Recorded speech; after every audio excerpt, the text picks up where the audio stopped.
E, ó, Piperno, hoje uma surpresa, tá?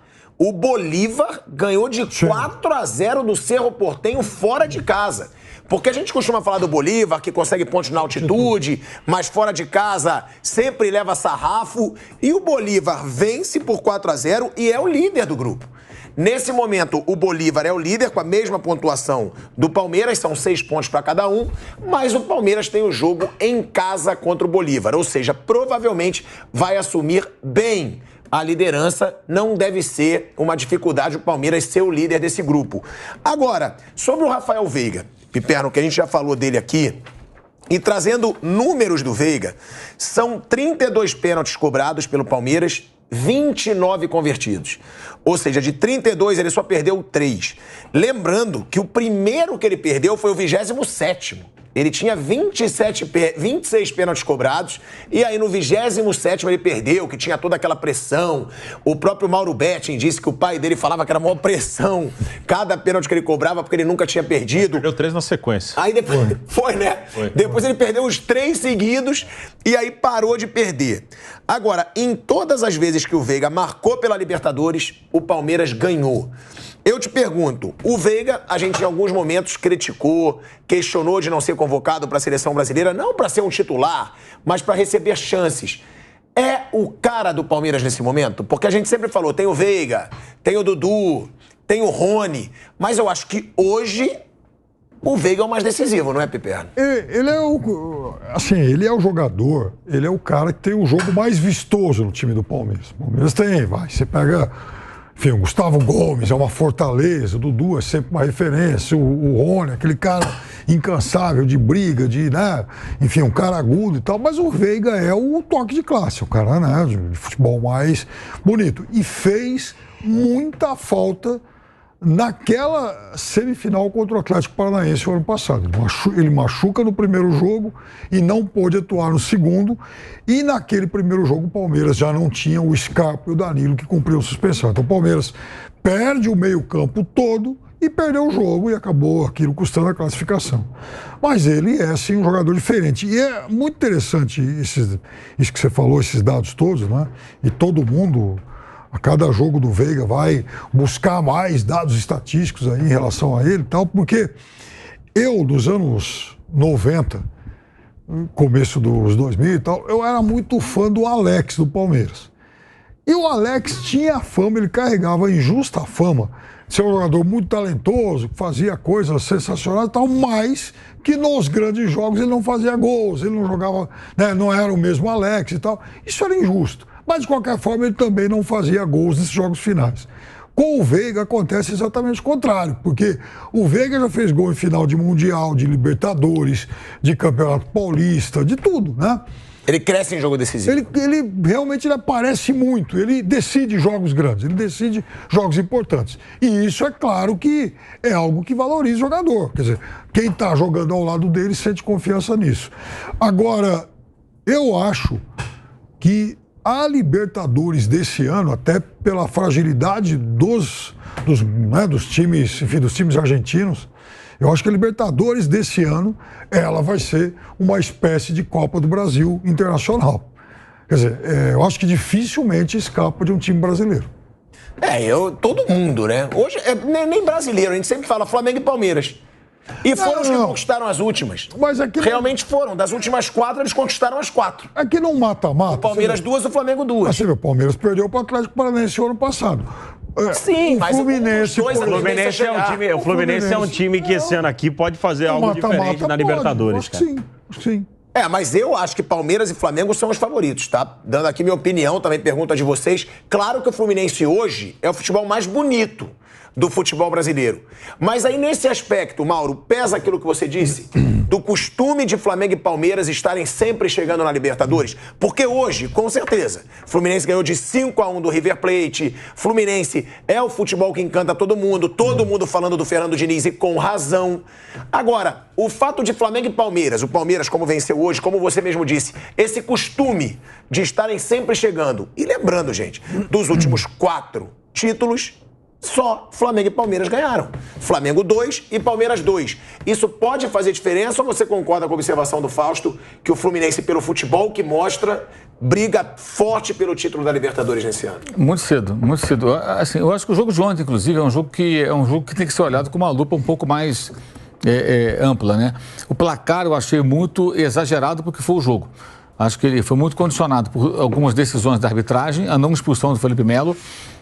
O River ficar com um homem a menos, também numa expulsão controversa, e os equívocos do técnico Martin de Michelis, que ele tentou jogar de igual para igual com um homem a menos. O River ficou muito exposto. Tanto que os gols acontecem em várias oportunidades. E o goleirão também aceitou. O Armani foi muito mal, a defesa foi mal. Vários erros foram acontecendo. Eu acho que aquele não é o padrão. Acho até que foi um jogo, não sei. Mas eu imagino que o River Plate vai lamber as feridas e tirar muitas lições desse jogo. Porque não é um jogo para 5-1. Não é um jogo para 5-1. É lógico que a torcida do Fluminense tem que comemorar, a vitória foi bonita e tal. Aquele lance do gol, do passe do Ganso para o Samuel Xavier, foi o terceiro gol, né? Não, foi o segundo. Segundo gol. A maneira como a jogada se desenha, aquilo não é o normal num jogo de alta competição. Muito fácil. Então, acho que o River cometeu muitos erros, teve decisões polêmicas da arbitragem. Isso não tira o mérito do Fluminense, do Fernando Diniz, nada disso. Mas acho que é um pouco cedo para entender que determinado time vai se destacar. Mas você acha que para o Palmeiras e para o Flamengo, esse fato de estar sempre chegando pode torná-los mais favoritos até do que o Fluminense, que está jogando melhor? Eles são os favoritos. Os dois continuam sendo favoritos. Isso aí não tem a menor dúvida. Alguém acha que o Flamengo do Sampaoli vai jogar o que tem jogado até agora? A não ser que mande embora o Sampaoli e traga um João Santana. Né? Faça alguma outra bobagem. Né? Se não fizer nenhuma bobagem, naturalmente o Flamengo vai jogar mais. E o Palmeiras tem uma regularidade que a gente falou agora há pouco. O Palmeiras tem um trabalho já de terceira temporada mesmo técnico. Terceira não, quarta temporada, 2020. Ele completa... 3 anos, são 3 anos. Agora em maio, ele completa 2 anos e meio, exatamente. Então ele pegou o pedaço de 2020, 21, 22 e 23. Ele vai fazer 3 anos daqui a pouco, mas ele já pegou 4 temporadas diferentes, né? Então, é tempo, né? No Brasil, então, isso é muito tempo. Mas eu acho que o Palmeiras, por tudo isso, e o Flamengo, pela qualidade dos jogadores, de investimento feito, e tem um bom técnico, a tendência é os dois se destacarem, eu acho, né? Pelo menos é o que eu imagino. Fase de grupos é fase de grupos. Eu também. Mata-mata é outra história. Inclusive, eu vi muita gente hoje, no River Plate, não sei... Calma, calma. Em 2015, o River Plate se classificou, dependendo de outros resultados, foi campeão. É bom esse time do River atual? É o líder disparado do Campeonato Argentino. A gente pode achar que é uma porcaria, sem ver jogo nenhum, mas eu acho que não é uma porcaria. O primeiro tempo mostrou isso. Não foi um jogo fácil. Foi um jogo até bem equilibrado. O River até chegou a dominar alguns momentos. Depois houve, como eu falei, situações de arbitragem, erros estratégicos do técnico do time argentino. E o Fluminense jogou bem. Tem méritos do Fluminense. Mas isso é um jogo, gente. Isso não é a final da Libertadores, é um jogo da fase de grupos. Até a final, muita coisa acontece. Muitas coisas vão acontecer. Mas essa fase de grupos está complicada. E eu também concordo com o Mauro, tá? Eu concordo. Eu acho favoritos Flamengo e Palmeiras. Palmeiras e Flamengo são os favoritos, até porque são os últimos campeões das 4 Libertadores. Eu acho que sim. Ano passado, o Flamengo se classificou na fase de grupos com um empate e vitórias em todos os jogos. O técnico era o Paulo Souza. Era uma porcaria. Achava. E quase ganhou todos os jogos. Aí entrou o Dorival e foi campeão. Gente, quer exemplo mais claro do que esse? O técnico era amaldiçoado, o time venceu quase todos os jogos, entrou um outro técnico e foi campeão. E foi a melhor campanha da história da Libertadores. Teve um empate até o fim. Foi a melhor campanha da história da Libertadores. Foi invicto com só um empate. E o empate acontece num jogo que tem um gol impedido do Talheres. E não tinha VAR na fase de grupos. Se tivesse VAR, seria anulado. Não vou dizer que o Flamengo venceria o jogo. Poderia o Talheres buscar o gol e tal, mas em tese a possibilidade de vitória seria maior. Poderia ter sido vitória em todos os jogos, com 2 técnicos. E o cara foi demitido, gente. Então, assim, não consigo ver como esses jogos de fase de grupo possam apontar que uma determinada equipe vai chegar a algum lugar. Alguém achava que o Atlético Paranaense seria finalista? Quase foi eliminado pelo Libertad. Aí eliminou o Palmeiras e foi finalista do Flamengo. Estudiantes também. E pelo Estudiantes, antes. Teve dificuldades o Atlético. 4 jogos difíceis contra o Libertad. Isso. Você queria falar sobre a fase de grupos? Não, eu só acho que essa fase de grupos do River, ela começou muito, muito complicada. Perdeu o jogo na Bolívia, né? Foi o time reserva. Né? Exatamente. Aí, enfim, perdeu ontem, ou seja, se o River escorregar em algum jogo em casa, empatar com o Fluminense, por exemplo, aí ele fica numa situação complicada. Agora, o Piperno, o Dudu, também pra você, Fausto Favara, ele fez ali bons jogos na final do Campeonato Paulista, né? Que ele se redimiu, teve aquele drible lindo, que ele deu assistência também, e que todo mundo comentou, mas não é a melhor temporada do Dudu, né? Tá longe de ser a melhor temporada do Dudu. A gente sabe, o Dudu, como você disse do Veiga, cresce muito em jogo grande. Ele cresce em decisão, então pode ser aí que nos mata-matas da Libertadores, da Copa do Brasil, ele comece a despontar e fique tudo pra trás, tudo seja apagado. Agora, já são 23 jogos sem gol do Dudu. O Dudu não marca há 23 jogos, vive seu maior jejum de gols com a camisa do Palmeiras. E não é a melhor fase também, né, Piperno? Ele tá passando alguns jogos sem jogar bem, se destacou ali na final do Campeonato Paulista, deu aquele drible lindo, mas pode melhorar bem o Dudu nessa temporada. Ele jogou bem. Não é falta de dedicação. Isso é uma coisa que a gente fala, né? O Dudu é um cara que corre pra caramba, que não tem mais tanta polêmica, já foi um jogador bem polêmico, hoje em dia não mais. É até elogiada a postura do Dudu pelo Abel Ferreira. Não é postura, é jogo mesmo. Ele não vive realmente o melhor momento. Ele fez tenturaça, acho que todo mundo viu. Ele fez um grande jogo na final. Ele foi decisivo na virada contra o Cerro Porteño. Ele, no Campeonato Brasileiro, nesses 3 jogos, aí sim ele teve uma boa média. Mas, de fato, primeiro que tem esse jejum que é indiscutivelmente incômodo, porque ele é um atacante. Segundo que na maioria dos jogos não foi o grande Dudu. Para a sorte do Palmeiras também, isso acabou sendo compensado aí por outras virtudes que o time apresentou. Eu acho que é um jogador que vai evoluir, e já vejo isso, né? Principalmente pelo que a gente tem visto aí no Campeonato Brasileiro, que é agora que começa, é agora que a temporada começa a pegar realmente, e ele vai evoluindo. Agora, o Dudu, eu acho que ele também é um pouquinho prejudicado pelo fato de que o Palmeiras ainda tem alguns desempenhos, principalmente na frente, que estão bem abaixo, especialmente do Arthur. O Arthur, ele também ele é beneficiado pelo fato de que o técnico do Palmeiras ele insiste bastante no jogador. Ninguém vai poder se queixar no Palmeiras, principalmente essa turma do ataque, que não teve sequência, que não teve chance.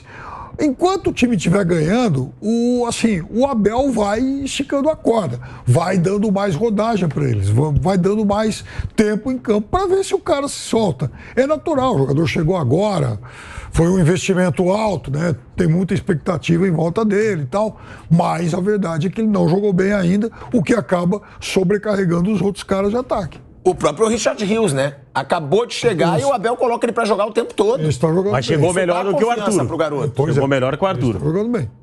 O Arthur, eu tenho pra mim, eu vou falar do Dudu, mas eu tenho pra mim que o Arthur, ele mesmo tá fazendo a pressão pra cima dele. Porque ele saiu do Palmeiras pressionado, não saiu desempenhando um bom futebol no Palmeiras. No seu retorno, óbvio que existe uma cobrança maior, né? O Richard Rios não, tá vindo pra ele é uma novidade. Pro Arthur não, pro Arthur é uma responsabilidade gigante ali. Ele vai ter que corresponder o que o Palmeiras investiu nele agora. Agora, o Dudu, nada disso é percebido. Óbvio que o Dudu não está vivendo o seu melhor momento, mas o momento é tão favorável para o Palmeiras, é tão bom para o Palmeiras, que esse momento do Dudu ele passa despercebido. Né? A gente não fica tão atento no que está acontecendo, até porque ele é importante. Se ele não faz o gol, ele é importante dentro de campo em outros aspectos. O Dudu é um jogador fundamental. Eu não sei, o Piperno pode falar melhor a respeito disso, Bruno, Mauro também, mas eu acho que ele também sentiu com a questão do Scarpa, viu? Porque ali eles tinham um bom trabalho juntos. O Scarpa faz muita falta para esse time no Palmeiras. Não faz falta sim. O Scarpa, o Danilo. O Scarpa chegou a ser o principal jogador do Palmeiras no ano passado. E eu não duvido que futuramente volte, não. Acho que ele foi fazer lá realizar o sonho dele e eu não duvido que volte, não. Mas o Dudu é aquele jogador que ele demora para embalar. Se reparar, todas as temporadas, ele demora um tempo para embalar. Esse ano aqui tá passando um pouco demais esse tempo aí, mas é um jogador que em decisões é fundamental, importantíssimo e faz diferença. Bruno. O Dudu é um cara que é um marco dessa virada do Palmeiras, é um jogador importante, um jogador que já decidiu muitas vezes. E claro que esse momento do Palmeiras dá tranquilidade para o cara ficar 23 jogos sem fazer gol e isso não ser uma pauta recorrente, uma crítica. Ninguém está pegando exageradamente no pé dele. E isso se deve aos últimos anos do Palmeiras, claro, a história dele no clube também. É o time estar ganhando, porque se o time não está ganhando, isso seria mais lembrado. Eu não acho que ele está jogando mal, acho que ele até tem alguns jogos abaixo, mas ele tem melhorado, ele tem evoluído. O gol vai sair daqui a pouco, isso vai deixar ele mais tranquilo, os gols vão sair com mais naturalidade, mas realmente é um time que está tentando se ajustar ainda, não é um time totalmente ajustado, apesar de perder muito pouco. Coletivamente, o Abel ainda procura uma formação ali no meio-campo, aí é mais de posicionamento em relação a Gabriel Menino, Zé Rafael, e no ataque até de nomes, né? Porque o Dudu, o Rony e o Veiga são titulares, mesmo o Dudu não estando tão bem. Esse quarto nome do ataque ainda está aberto. São muitos jogos, então todo mundo vai jogar.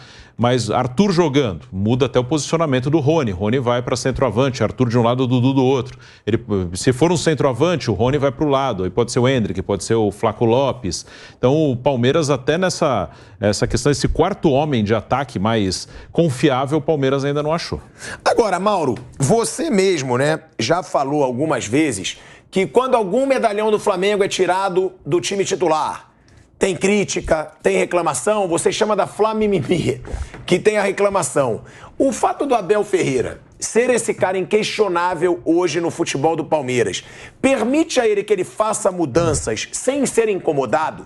Porque eu fui ver aqui os gols, tá? Que a gente estava falando do Dudu.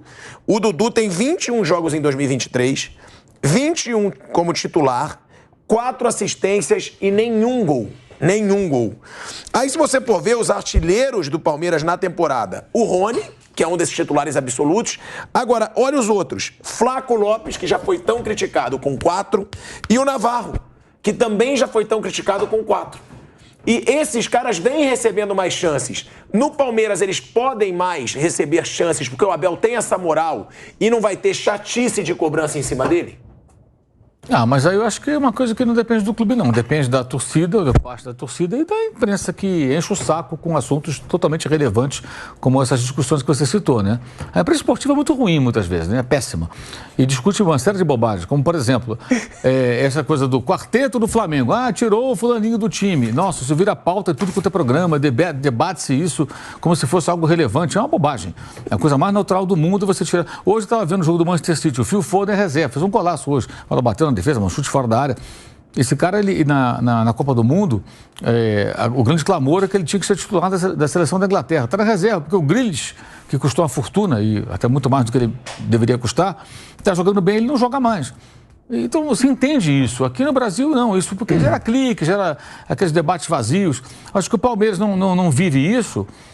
Primeiro que o Palmeiras acho que não tem tantos jogadores midiáticos assim como o Flamengo, né? Que geram essa discussão. Não tem. E o Dudu não é um centroavante, gente. Ele não entra em campo com a missão de fazer os gols. Ele tem que gerar jogo. Ele gera jogo. O Dudu é um jogador histórico do Palmeiras. É o mais importante jogador de todos que o Palmeiras tem. Gustavo Gomes. Está tudo atrás do Dudu. Para mim, nenhum deles se aproxima do Dudu. Não, nenhum. Com certeza. Dessa geração é o maior ídolo. Eu não cheguei nem perto. Nem perto. Ele participou de todo o ciclo de títulos que começou em 2015. Saiu, voltou. Ele melhorou em alguns aspectos. Ele não era um jogador que participava sem bola. Ele hoje participa. Ele jogou as 38 rodadas do Campeonato Brasileiro do ano passado. Quantos jogadores foram campeões? O Conca, me lembro, com o Fluminense, teve algo parecido. Você não jogou todas? Sim, jogou as 38. Jogou as 38. Sim. Mas é raríssimo você ser campeão e você jogar todos os jogos. Para mim, esse número é muito mais importante do que, não faz gol, não sei quanto tempo. Ele não é centroavante. O Flaco Lopes entra para jogar dentro da área. Ele vai fazer gol. O Navarro, não dá para colocar o Navarro na mesma frase que o Dudu. E o Dudu tem aquela característica que a gente fala, né? Que ele é fominha. É um jogador que gosta de jogar tudo que joga. É o Hulk é assim também, o Gabigol é assim. Ele ajuda o time, ele amadureceu. Quando o Dudu chegou no Palmeiras, que ele foi disputado por São Paulo, Palmeiras e Corinthians, ele não era nem sombra, na minha opinião, tá? Do jogador que ele se tornou no Palmeiras. Ele amadureceu no Palmeiras. Teve uma fase boa no Grêmio. Mas ele ali já era um jogador de poucos gols. Eu lembro até que quando houve aquela disputa dos 3 pelo Dudu, as TVs ficavam sempre debatendo, não, porque o Dudu vai para onde? Vai para São Paulo, vai para o Corinthians, aí o Palmeiras entrou na jogada e tal. Mostravam sempre o mesmo gol dele, era um gol acho que contra o Criciúma. Era sempre o mesmo gol, porque tinha pouquíssimos gols pelo Grêmio, mas jogou bem. Ele não é um artilheiro. Ele não entra em campo com a tarefa de fazer os gols, ele entra para jogar, para fazer a coisa acontecer.